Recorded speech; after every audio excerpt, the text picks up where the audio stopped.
you're talking about step away from ministry for a season because of some sort of personal, internal health issue or whatever. What does a season look like? Is it always the same? What are the variables, and how do you address maybe the gamut of possibilities in that? You know, is it all the same sort of step away timeline, or how does that flow for you? Great question. So what I would say in our world, in my answer, would be nothing's ever been the same in the step away season. It's been very different. I don't think we have a routine. We don't have a step away plan, but we have a step away mentality that it's okay. First of all, the first thing you have to do is you have to decide, is it okay if someone needs to step away? It's okay. So take a deep breath, and it's okay. And sometimes you need to help them to step away. That's okay as well.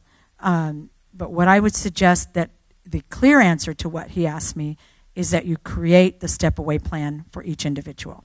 So if they're going to step away and you've either asked them or they've come to you, if they've come to you, then you want to clearly say, okay, so how about I check with you in a month? Is that enough time? Well, no, I was thinking of 3 months. I need a 3-month time off. Great. How about I check with you in 3 months? And you know what you need to do? You need to go to your Google Calendar, and you need to put it on your calendar. I'm calling Susie Smith in 3 months. And you put it on the date. It'll pop up. It'll be real easy. You won't forget it. But do you know how much you will hurt Susie Smith if you make the plan for 3 months and you don't make that call in 3 months? Then guess what will happen? It'll be your fault forever that she never re-engaged in ministry. So it's really important that you put a date, and then you put the date in your calendar, clearly making sure that it's in your calendar. Now the other part of that is you put the responsibility on her as well, right there on the spot. You know, Susie, I'm going to put this in my calendar for 3 months, but I'm not going to take full responsibility for this. Do you hear me on that, Susie? So what I'm going to do is I'm going to ask you, would you put it in your calendar, and would you call me, and we're both responsible. Now, you know, as the leader, you're more responsible, but you want to share the load of responsibility for the person that's stepping away and asking them to clearly state, is 3 months good enough for you? Let's check with each other in 3 months. Now come back, okay? And then that way you can both talk about it in the 3 months period of time. And you have a free open door because you've set the time period. So you say to that person, okay, Susie, it's been 3 months. Shall we meet and have a cup of coffee together and talk? Are you feeling better? If they're not ready, then you give them another timeline. You make a new goal, and you set the same system up again. And then you start asking yourself, if they're not ready, do you need some help? Do I need to set you up to see a counselor? Is there something going on that's bigger in your life than what we're seeing here? And because on an average, a person that is away from ministry, because we're all called to be ministers, right? And the leaders of the church are the equippers. We got that this morning, Ephesians 4. So if we're all called to ministry, everybody in the church, we'll ask our church, who are the ministers? And they'll loudly proclaim, we are, right? So, but if they're all called to ministry and they're not ministering for 3 months period of time, then they're beginning to feel lost. They may even feel like, left out, even if it was their decision. So you really want to monitor that carefully. And I would say the answer to the question is, I don't think there is a set plan you can give to anybody. But what ingredients you could keep is making sure that your plan does include a stop time, does include that it's shared responsibility, and that it does include an observation from your part as to what is the reason the person's stepping away. So, for instance, the woman I told you about earlier, I made sure at this point in time, I've stepped away from being her mentor as well. And but I put her in the hands of another one of our pastors, and they're walking her through the situation because we're no longer engaging at the level that we were. And so anyways, long story short, I didn't leave her high and dry. I made sure she's being cared for, and then we'll readdress her ministry in 3 months and see how well she's doing and what's going on. Does that make sense to you? So another question. Come over here, if you could.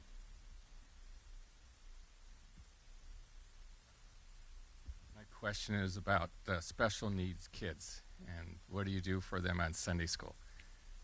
You have a program too? Oh, I want to say yes. I love special needs families, and when we started our church, we knew that God was calling us to all people. We also know we have limitations, right? So when we first started our church, we had a family. They've been with us nearly a decade now, I think about a decade. And their 2 children were in wheelchairs, never had walked a day in their life. And they definitely had some special needs, right? A little different than if a child has autism or something, but they had full capacity of their brain and thinking capacities. They just couldn't walk. And we knew then that our church would embrace. So the first thing that you do is you make a decision that regardless of whether you can handle the whole situation or not, you find out that is your decision and your core value to embrace. It is. For us, it was. So we found ourselves putting wood strips at every one of our homes so that they could get their chairs up into our house.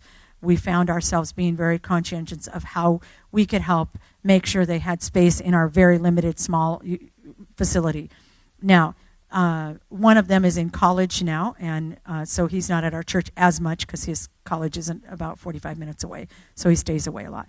But the other one is married, has just had a baby, and her husband are both in leadership. She's been in leadership in our church since she was about 16. And in leadership, and we've made a way, and actually we don't even really see the chairs. I mean, they don't see the chairs. We don't see the chairs. The chairs just don't exist. Except for that we knew we had to make a way for them to in and out of the property. And when we're putting something together, we want to make sure that they can go where they need to go, right? Now, our family minister currently has 2 autistic children. So we're very aware of the needs of special needs of families with autism. One is high functioning and one is very low functioning. Now, first of all, we're a church, a Foursquare church, so guess what we believe in? We believe in healing, right? So we pray for these children all the time to receive healing. We also make as best accommodations as we can for her children. She is our family minister. So she is overseeing all of the family ministries for our entire church, all of our campuses. And it's quite an interesting family that they are, in that they have 2 children that have autism. And so this is a lot of different work, right? So we have made room for her children everywhere we go. When the one with super low functioning, when he first came to us, couldn't even be in a service, had to sit outside because with his caregiver because he could not be in a service because it was too difficult. He couldn't handle any of the music or anything. Well, now Timmy comes up on our platform. We have to keep him off our platform when we're worshiping because he loves to worship. So God is healing him. So the first thing you do is you look at the family and you say, we believe in you, we believe in your children, and though our space is limited, though our capabilities are limited, though our finances are limited, you are important to us. That's the first thing you do. Okay? So we made way. We made way every way we possibly could. Does that mean that we're ready to take on the ministry to families with autism? I wish we could. We are working very hard, and in our hopes, in our dreams, is that we would be able to take on special needs children and families, because what we found out is that a lot of families with special needs don't go to church because there's no way to accommodate their families. So it's extremely important to us when somebody walks in with a special need that we help them. However, we also must be aware of our limitations for the safety of the children themselves or the children in the ministry. So we know that we can't, for instance, the little boy that's high functioning, he brings in a lot of times to his class a caregiver, and he's capable of handling himself in the classroom, whereas the low functioning one can only really be with parents or a professional caregiver, because our teams are not prepared. So you have to know what your boundary is and be willing to say that and help the family the best you can to understand that you want to help and they're welcome. We also have a little girl in our church that came to our church. Our family camp was at our church one year, a couple of years ago, and this family happened to be met at the door of the local hotel at about midnight. They were driving through with a big truck, and our church members from our new campus were at this hotel, and they were having a party late into the night in the lobby of the hotel. So they let this family in, and they said to the family, hey, we see that you have a big U-Haul truck. Are you passing through, or are you moving into this community? Remember, this are the people from the new campus. They don't live there, and that's why they're in a hotel. And they said, we're moving here. Well, here's our names, and we're a church, and we want to know, would you like some help unpacking that truck? Who are you, and why would you do that? So, long story short, we brought them all kinds of food the next day and helped them unload their truck. About 40 people arrived at their home to help unload their truck for them. This was not a church-run thing. This was a body thing that happened right organically within the church. Help them unload their truck, make all their beds, put all their things together, and the people have never left our church. What happened on that day was our teenagers went over to the church, to the home, and what they found out was they found Sarah. Sarah was their little girl, and she's now 3, and Sarah has what they call missing chromosome 18. And we're praying for 18 to come back, right? So we believe in miracles, right? We pray for Sarah all the time. We believe in miracles. But Sarah is beyond, like, she has amazing needs. There is no way Sarah can come into our nursery. Our caregivers could lose her life. We can't take care of her in our ministry. I want to say we can, but we can't.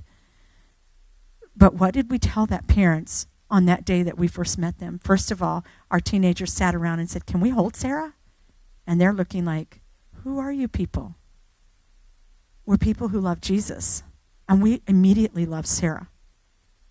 And Sarah has been loved, and what the family said to us that brought them to our church was, in all of our life, most people ignore Sarah. They never talk to Sarah. And now we come to this church, and it's so interesting because more people talk to Sarah than they do to us. So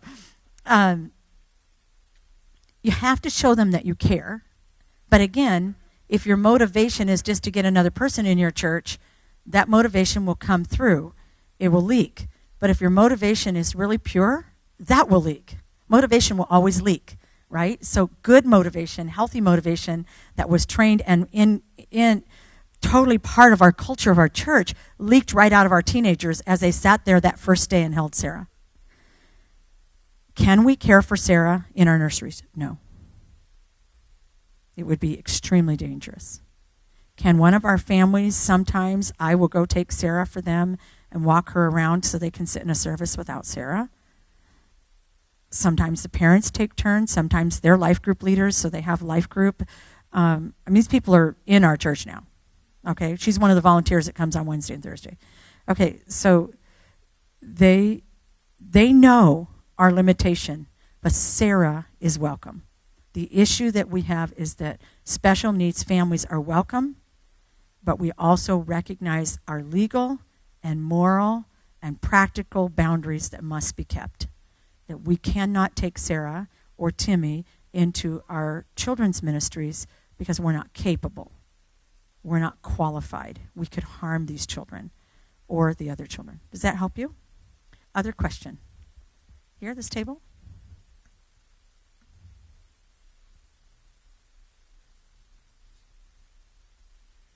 Interestingly, it's much the same in that we deal with several elderly people, and some are mobile, some are not, some even are housebound occasionally. And I'd like to involve them in some of the teams and involve them to the extent they're capable, and we have a few ideas, but it's very difficult. So if you could speak into that. Excellent. I'd love to. First thing that we do, again, is we tell our elderly population, because we have a very young church, we tell them they're welcome. One of the things we have to help them with is we provide earplugs for them. Because they don't necessarily all like the loud music, and it's just the way it is, and it's probably not going to change. So they're fine with that. Some of them don't want earplugs. Like, oh, I like it. It's great. So we do provide earplugs. That's one thing. The other thing that we do is we look at their capabilities. We invite them into things that they're capable and willing and able to do. If a person has physical limitations, well, that's going to limit them. But if they don't, then you might find out, I think, to the. We have a woman that is. She's in her 70s, and like maybe 75, and she oversees a huge area of ministry at our church. But again, it was a recruitment process, and I want to tell you who recruited her. The man who recruited her is 27 years old. He has big gauges in his ear and tattoos on his body. He's one of our senior leaders. I don't mean senior citizen leaders, but he's one of our highest level leaders, and is actually becoming a pastor in our church. And he said, when he was praying, the Holy Spirit said, go after this woman and ask her to oversee this area of ministry that he needed a leader for. So how was he trained? He was trained to follow me, recruit. He needed somebody with some special gifting. One of the giftings he wanted was somebody that liked to talk. Well, this woman loves to talk. So this is great. And we wanted her to incorporate other people into this ministry that she was overseeing. So she was recruited by one of the youngest leaders we have in our church, who would have been the most bizarre leader, because of course she doesn't relate to these big gauges in his ears. I'm not sure I do. I told him, don't those hurt you? But here he recruited her and brought her onto the team. So, and again, the other thing that we do is we are very generationally minded. We speak about the generations. We encourage the generations. And we ask that the generations consider the importance of their presence as a group together. So it's a big deal to our church, so we make a big deal in the pulpit, in our ministries, and everywhere we go. We speak very intentionally that we want gray hairs and gauges to mix together. Does that make sense? So it's part of the culture that you have to create in your church. Now, obviously, if an elderly person has some limitations, we had a pastor come to us some years ago, and he was a retired pastor, and right after he got there, we realized he had Parkinson's disease. And we were asking him to preach, and he's like looking at us, and then I saw his hands shaking, and I realized he was being nervous to be able to do this and feeling he was forgetting things. And he taught several classes for us. He said, I'm ready to teach classes. And then there came a time where he couldn't teach classes anymore.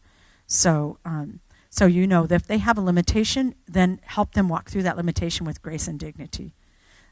We also have a retired pastor right now that's in our church, and a 50-year retired Assembly of God pastor, and we invite him to preach. Well, so we include him. Okay, so it's very important to us to do that. So I think it has to do with your mindset, goes back to your mindset, and then you intentionally reach out. And we also have some of our elder people are sending out cards for us, because that's something they like to do. And so they're sending out personal note cards. But there's a number of things that people can do that would work within the limitations of their health or their physical capabilities. Does that help? So again, it's being creative. One thing I didn't tell you, and I realized in my notes here that I would like to share this tip with you, and it's called Knives and Nerves. And if you give, and this has nothing to do with elderly, this just answered a question you didn't ask. If you give a child a knife, they can hurt themselves or everyone around them, right? But if you give them a Nerf, they're having fun and they're feeling part, right? So again, I don't want anybody to think that there's unimportant jobs, but there are jobs that if you give to somebody that isn't ready, then you may be giving them a knife when you should have given them a Nerf. Does that make sense? So think through that as you place people in ministry. I will take 2 more questions. Surely you have 2 more questions. Anybody else have another question? Okay, come on up here. If you could come up here, that would be helpful.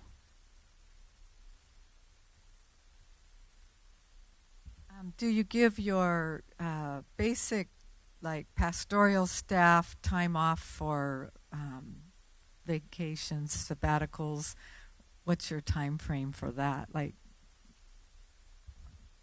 Our pastoral staff is primarily volunteer, and we ask them to take a vacation every year. And we also have set up our church so that nobody works on Mondays or Saturdays. Why did we pick 2 days? Well, most churches only have to pick one. And the reason we pick 2 days is because our staff is bivocational staff. And so they're bivocational, actually. They're one vocation and one non-paid ministry, right? So we ask them to not come into the church on Saturdays or Mondays, so that on Saturdays they can spend with their family. Now that means that we don't schedule things on Saturdays.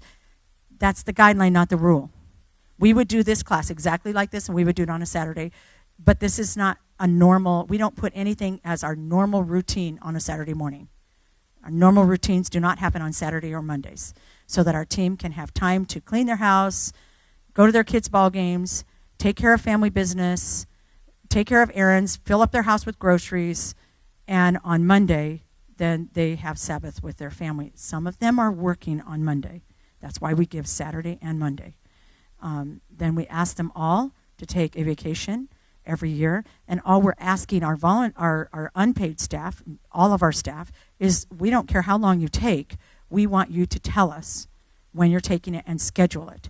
And there are some blackout dates in our calendar. Now, these are unpaid people, and they're submitting to blackout dates. In other words, we really don't want you to take your vacation at Easter. Does that mean they can never take vacation at Easter?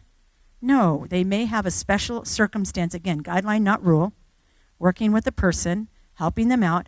But if they just want to go to the beach on the Easter Sunday, guess what? Our answer is no. Okay? So we do ask people to take vacation and schedule it out, and we're not uptight about it. We're intentionally asking, and then they meet with our senior pastor. Our pastoral staff meets once a week. Again, they're volunteer. They meet once a week all together, and they meet with our senior pastor once a month, each one of them. So, but again, our staff is still smaller. I think we have 10 pastors total on our team. So that can happen. Sometimes they're meeting every other month with the pastor, with the senior pastor. Does that help you answer that? But sabbatical and care and rest is a big part of your teams, and sometimes your teams just need to take rest. And sometimes you'll have a team member that's just a volunteer or a team member, a regular team member, and you have to tell them, you need to stop. You need to stop right now. And another example of where we're considering rest. We just had our annual family camp, and we met with our executive team, and we discovered, I had heard through the grapevine that a whole bunch of people were going the night before family camp. This was the setup team, and that they were going, the words I kept hearing were working through the night. So I questioned this, and our senior pastor questioned it, and we discovered that the reason they were doing that was because they didn't feel that they should allow the people to leave until after second service. So that meant by the time they got on the road, it was going to be 3 o'clock. It was a 7-hour drive. So by the time they got there, it was going to be late, working through the night. We said, no, leave after first service. We want rest and want everybody shut down by 1:30 or 2 in the morning. They're still working into the night, but not through the night, because we didn't want everybody to be tied down. That whole team would have been exhausted. Your job is to manage that team. And if you're exhausting them by your requirement, then you've got a problem. Because then I don't like grouchy people. One of my core values is that we honor people.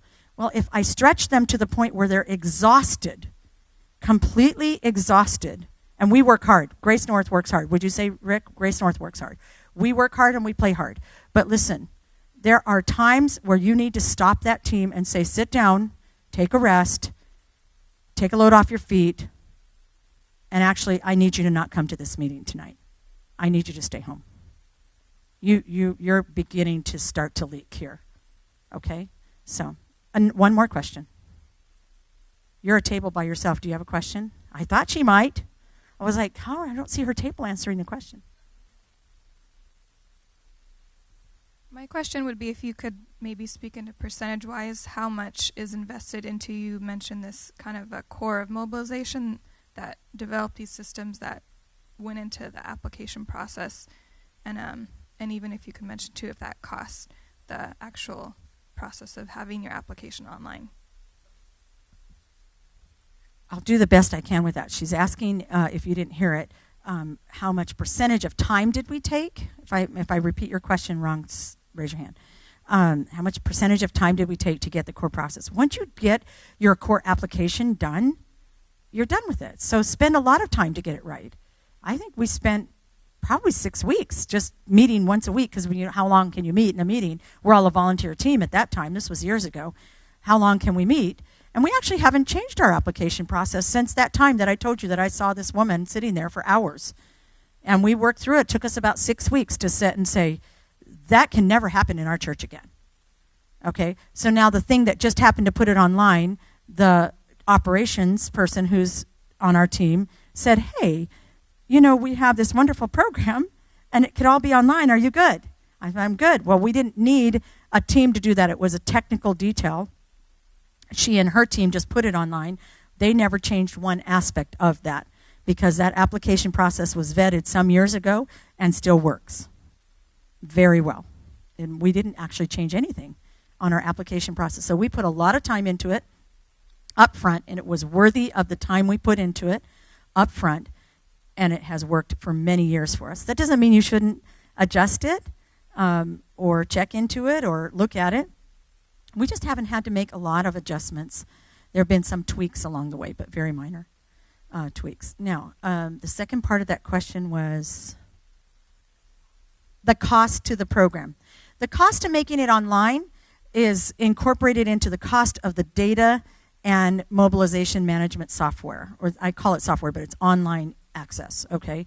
So, and that you can go to community church builders if you want to find out what they charge. But certainly while you're looking through all of these different kind of software programs or online programs or whatever it is that you're going to use, they will provide you with a cost. The cost our church pays would not be specific to anybody's church because it's specific to the size of our church. So, but I can tell you that the size of our church, I believe we pay approximately $2,000 a year for it.